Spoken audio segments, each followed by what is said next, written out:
Hello friends, आज हम बात करेंगे 2012 में आई हॉलीवुड मूवी प्रोजेक्ट जेमिनी की, जिसकी IMDb रेटिंग 3.4 है, जो कि एक साइंस फिक्शन मूवी थी।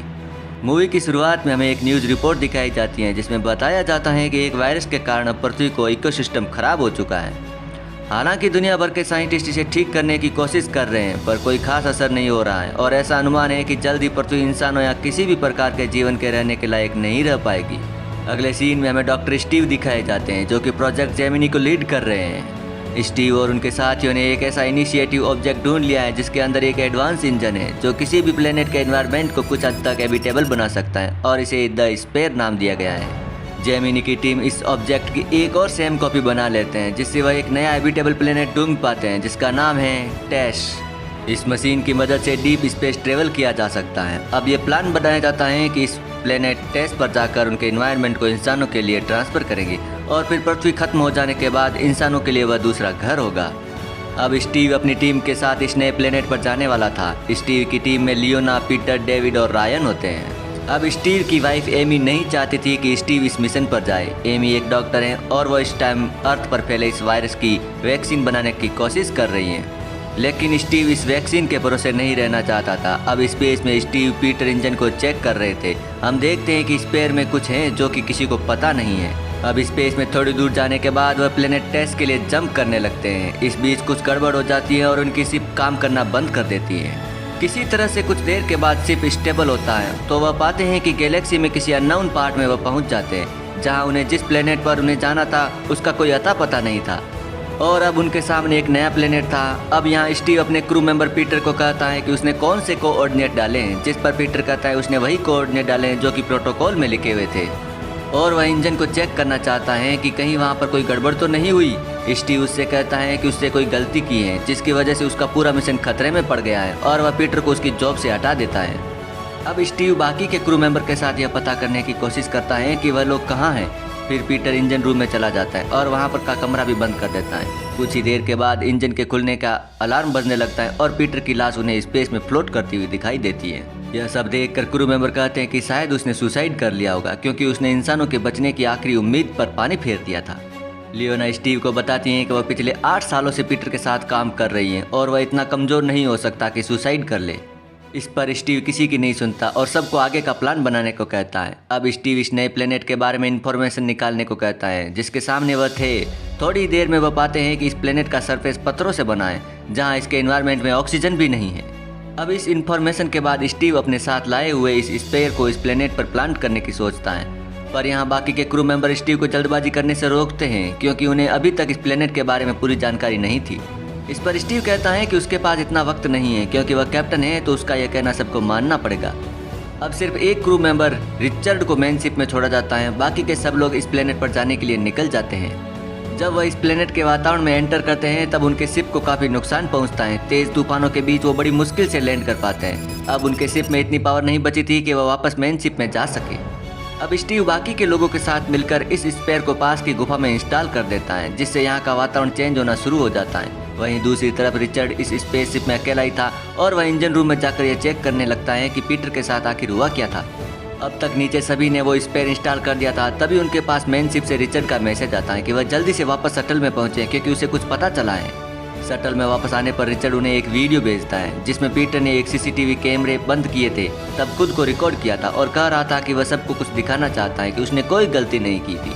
वह इंजन को चेक करने लगता है, लेकिन तभी उस स्पेयर से कोई अननोन एंटिटी निकल आती है और पीटर को मार डालती है, जिसे देखकर सबके होश उड़ जाते हैं। आखिर ये क्या था? अब सब लोग रिचर्ड को शिप पर संभल कर रहने को कहते हैं, लेकिन रिचर्ड उन्हें बताता है कि यह एंटिटी स्पेयर के साथ उस प्लेनेट पर पहुंच चुकी है। चेकिंग करने पर उसने पाया था कि जो गड़बड़ी जंप के समय हुई थी वह इसी की वजह से हुई थी और रिचर्ड उस एंटिटी को ट्रोजन नाम देता है। तभी डेविड नीचे नोटिस करता है कि इस प्लेनेट के वातावरण में कार्बन डाइऑक्साइड की मात्रा बढ़ रही थी, यानी कि स्पेयर काम कर रहा था, लेकिन वैसे नहीं जैसे उन्होंने इसकी सेटिंग की थी। अब स्टीव सबको बताता है कि उन्हें जल्दी से जाकर स्पेयर की सेटिंग चेंज करनी होगी। ब्रायन उसे रोकता है और कहता है कि वह उसका कहना नहीं मानेगा।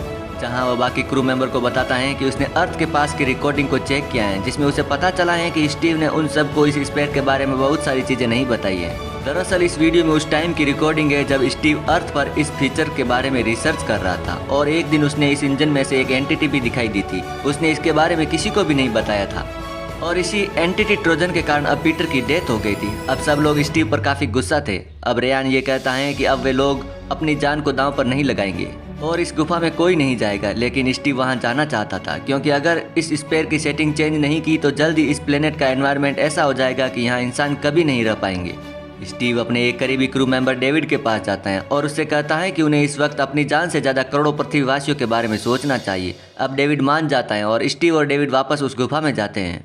अब स्टीव जल्दी से उस स्पेयर की सेटिंग चेंज करने लगता है जिससे स्पेयर फिर से सही से काम करने लगता है, लेकिन उसी टाइम डेविड डिवाइस में देखता है कि एंटिटी उन्हीं की तरफ आ रही थी। अब स्टीव और डेविड जल्दी से शटल की ओर भागने लगते हैं। जैसे ही वह अंदर घुसते हैं, रेयान वहीं गेट पर खड़ा हुआ होता है और स्टीव से कहता है कि उसे बाहर नहीं घूमने जाना चाहिए था।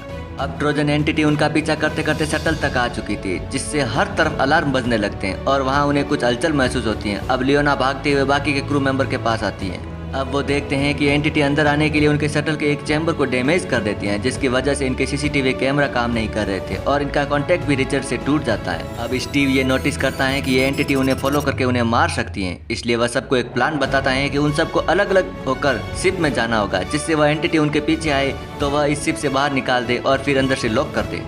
और सब लोग ऐसा ही करते हैं और एंटिटी स्टीव का पीछा करने लगती हैं। जब एंटिटी बाहर आ चुकी थी मगर लियोना उसे मारने के लिए इंजन के सामने आ जाती है। इंजन के स्टार्ट होते ही वह मर जाती है। स्टीव भागता है जहां डेविड उसे बचा लेता है और अंदर लेकर गेट बंद कर देता है, जिससे वह एंटिटी बाहर ही रह जाते हैं। इसी बीच उसका एक टेंटिकल डेविड को इन्फेक्टेड कर देता है। स्टीव उस टेंटिकल को उठा लेता है और उस पर रिसर्च करने लगता है। तब तक शटल के इंजन को भी ठीक कर लिया गया था और फिर से उसका कॉन्टैक्ट रिचर्ड से हो जाता है। अब स्टीव जहां फ्लैशबैक की याद करता है जहां एमी कहती है कि वह प्रेग्नेंट है, इसके बावजूद स्टीव नहीं रुकता और एमी को उसी स्पेयर का एक पार्ट गिफ्ट करता है जिस पर वह उस टाइम काम कर रहा है। वहीं अब करंट टाइम में स्टीव उसी टेंटिकल पर रिसर्च कर रहा था जहां डेविड की हालत खराब हो रही थी और उस पर इन्फेक्शन तेजी से बढ़ रहा था। अब स्टीव उस टेंटिकल पर टेस्ट करने पर पाता है कि यह एक बायो रोबोट है जिसका डिफेंस मैकेनिज्म काफ़ी एडवांस है, क्योंकि हो सकता है कि उसका ब्लड पृथ्वी पर फैले वायरस को रोकने में काम आ सकता है, क्योंकि इसके डिफरेंट मैग्नीशियम का एंटीडोट बनाकर सभी प्लांट में इंस्टॉल कर सकते हैं, जिससे पृथ्वी का इकोसिस्टम वापस ठीक हो सकता है। अब स्टीव को याद आता है कि जब उसने स्पेयर की सेटिंग चेंज की थी तब उसे वहाँ पर एक ब्रेसलेट जैसा पीस मिला था। तो वह रिचर्ड से कांटेक्ट करता है, उससे पूछता है कि यहाँ के जो स्टार्स हैं उनकी पोजीशन 4 बिलियन साल के बाद क्या होगी। रिचर्ड कैलकुलेट करके पिक्चर स्टीव को दिखाता है और स्टार की पोजीशन वही होगी जो करंट पृथ्वी के है। यहाँ सबसे बड़ा ट्विस्ट आता है, स्टीव और रिचर्ड यह जानकर शॉक हो जाते हैं कि जिस प्लेनेट पर वह अभी हैं वह कोई और नहीं पृथ्वी ही है, पर पूरे 4 बिलियन साल पहले की, जब यहाँ पर कोई लाइफ नहीं थी। यानी कि जब उन्होंने जंप किया था तब स्पेसशिप ने स्पेस की जगह टाइम ट्रेवल में जंप कर लिया था। टाइम ट्रेवल करते हुए सब 4 बिलियन साल पहले आ गए थे और जो स्पेयर उन्होंने अभी इस गुफा में रखा है वही आगे जाकर 4 बिलियन साल बाद उन्हीं को वापस मिलने वाला है। यानी कि जो स्पेयर उन्हें फ्यूचर में मिला था वह उन्हीं के द्वारा रखा गया था। अब स्टीव रिचर्ड से कहता है कि उन्हें यह वैक्सीन वाली इन्फॉर्मेशन एनी तक पहुंचानी ही है ताकि वह अर्थ पर सबको बचा सके, लेकिन रिचर्ड उससे कहता है कि वो ऐसा करेंगे कैसे, क्योंकि वह लोग तो टाइम में 4 बिलियन साल पीछे आ गए हैं। स्टीव को याद आता है कि एक बार उसने एमी को इस स्पेयर का एक पार्ट गिफ्ट किया था। वह प्लान करता है कि एंटीडोट वाली इन्फॉर्मेशन को इस पार्ट में कोड कर देगा और कभी ना कभी तो एमी को उसे याद करते हुए इस पर नोटिस कर ही लेगी। अब स्टीव बाहर देखता है कि रेयान इसी गुफा वाले स्पेयर को उड़ाने के लिए बॉम्ब बना रहा है, जहां वह उसे कहता है कि उन्हें इस बॉम्ब को इसी शटल में ब्लास्ट करना चाहिए जिससे वो ट्रोजन एंटिटी खत्म हो जाए। तभी डेविड पूरी तरह से इन्फेक्टेड होकर रेयान को गोली मार देता है और शटल में भी गन से छेद कर देता है, जिससे ट्रोजन एंटिटी वापस शिप के अंदर आ जाए। अब स्टीव बॉम्ब को एक्टिवेट कर देता है और बाहर भाग जाता है, जिससे बॉम्ब के फटने के साथ साथ ट्रोजन एंटिटी वहीं पर खत्म हो जाती है। अब स्टीव के पास कुछ ही टाइम की ऑक्सीजन बची हुई थी और वह जल्दी से स्पेयर के पास आता है और उसमें वही टुकड़ा छोड़ देता है जिसमें उसने वैक्सीन वाला कोड डाला था और उसे पता था कि इस पर 4 बिलियन साल बाद यहीं रहने वाला है और इसी टुकड़े को वह फ्यूचर में एमी को गिफ्ट करेगा और इसके बाद स्टीव की भी यहीं पर डेथ हो जाती है। और अब मूवी के लास्ट में हम देखते हैं कि एक दिन एमी को स्टीव के दिए टुकड़े पर वही कोड मिल जाते हैं और वह सक्सेसफुली वैक्सीन बना लेती हैं और एमी को एक बेबी हो चुका है और पृथ्वी का एनवायरनमेंट भी सही होने लगता है और पृथ्वी वापस लाइफ के लिए हैबिटेबल होने लगती है और यहीं पर मूवी का दी एंड हो जाता है। दोस्तों, आपको ये मूवी कैसी लगी कमेंट करके ज़रूर बताएं और हाँ, चैनल पर पहली बार आए हो तो चैनल को सब्सक्राइब करना ना भूलें ताकि इस प्रकार के वीडियो आपको मिलते रहें। मिलते हैं अगले वीडियो में। Thank you.